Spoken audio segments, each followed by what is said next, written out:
ओम नमः शिवाय। आप सभी भक्तों का एक बार फिर से स्वागत है। आज की इस वीडियो में आप सुनेंगे सोमवार व्रत की कथा। तो आइए कथा प्रारंभ करते हैं। एक समय की बात है, किसी नगर में एक साहूकार रहता था। उसके घर में धन धान्य की कोई कमी नहीं थी, लेकिन उसकी कोई संतान नहीं थी, जिस कारण से वह बेहद दुखी रहता था। पुत्र प्राप्ति की कामना के लिए वह प्रत्येक सोमवार को व्रत करता और पूरी श्रद्धा के साथ भगवान शिव के मंदिर जाकर भगवान शिव और माता पार्वती की पूजा करता था।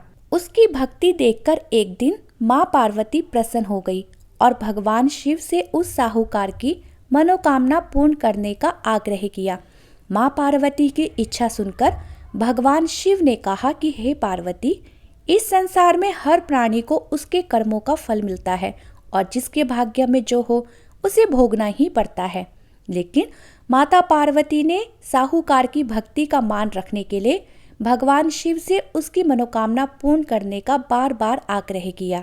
तब माता पार्वती के आग्रह पर भगवान शिव ने उस साहूकार को पुत्र प्राप्ति का वरदान तो दे दिया, लेकिन साथ ही ये भी कहा कि उसके बालक की आयु केवल 12 वर्ष की ही होगी। माता पार्वती और भगवान शिव की इस बातचीत को साहूकार सुन रहा था, इसलिए उसे ना तो इस बात की खुशी थी और ना ही दुख। वह तो पहले की ही भांति भगवान शिव की पूजा करता रहा। कुछ समय के बाद साहूकार के घर में एक पुत्र का जन्म हुआ। जब वह बालक 11 वर्ष का हुआ तो उसे पढ़ने के लिए काशी भेज दिया गया। साहूकार ने पुत्र के मामा को बुलाकर उसे बहुत सारा धन दिया और कहा कि तुम इस बालक को काशी विद्या प्राप्ति के लिए ले जाओ और मार्ग में यज्ञ कराते हुए जाना। जहाँ भी यज्ञ कराओ वहाँ ब्राह्मणों को भोजन कराना और दक्षिणा देते हुए ही आगे जाना। दोनों मामा भांजे इसी तरह यज्ञ कराते हुए और ब्राह्मणों को दान दक्षिणा देते हुए काशी की ओर चल पड़े।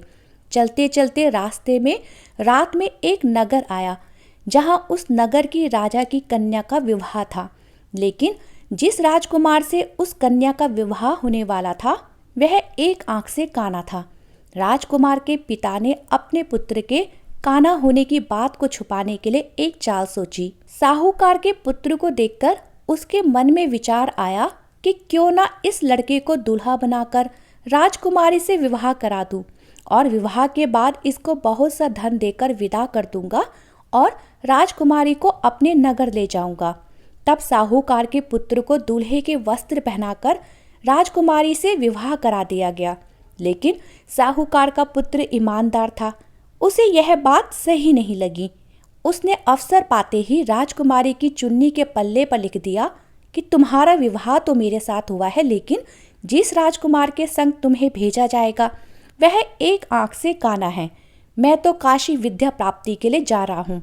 जब राजकुमारी ने चुन्नी पर लिखी हुई बातें पढ़ी तो उसने अपने माता पिता को सारी बात बता दी। तब कन्या के पिता ने अपने पुत्र को विदा करने से इनकार कर दिया, जिससे बारात वापस चली गई।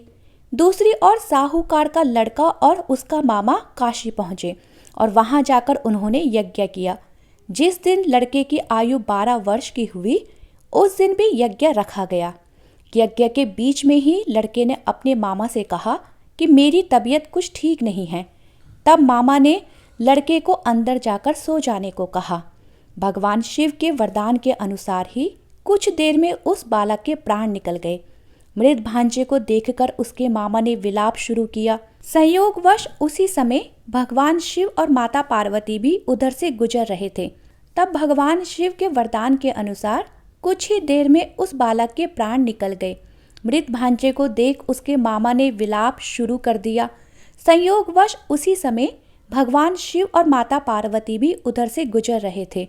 जब माँ पार्वती ने मामा के रोने के स्वर सुने तो उन्होंने भगवान शिव से कहा कि हे स्वामी, मुझे इसके रोने के स्वर सहन नहीं हो रहे, आप इस व्यक्ति के कष्ट को अवश्य दूर करें।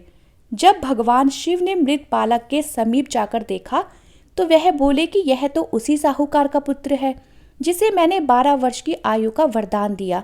अब इसकी आयु पूरी हो चुकी है।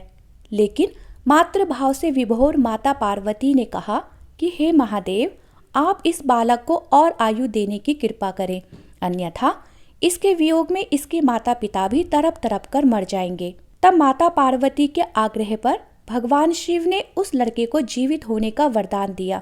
भगवान शिव की कृपा से वह लड़का जीवित हो गया। शिक्षा समाप्त करके वह लड़का अपने मामा के साथ अपने नगर की ओर चल दिया। दोनों चलते हुए उसी नगर में पहुंचे जहां उस लड़के का विवाह हुआ था। उस नगर में भी उन्होंने यज्ञ का आयोजन किया। तब वहां से गुजरते हुए उस लड़के के ससुर ने उन्हें पहचान लिया और दोनों मामा भांजे को महल में ले जाकर उनकी खातिरदारी की और अपनी पुत्री को बहुत सा धन देकर साहूकार के पुत्र के साथ विदा किया। इधर अपने घर में साहूकार और उसकी पत्नी भूखे प्यासे रहकर अपने बेटे की प्रतीक्षा कर रहे थे।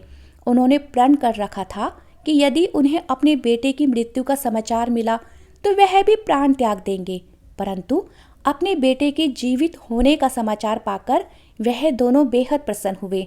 उसी रात को भगवान शिव ने व्यापारी के स्वप्न में आकर कहा कि हे श्रेष्ठी, मैंने तेरे सोमवार के व्रत करने और व्रत कथा सुनने से प्रसन्न होकर तेरे पुत्र को लंबी आयु प्रदान की है।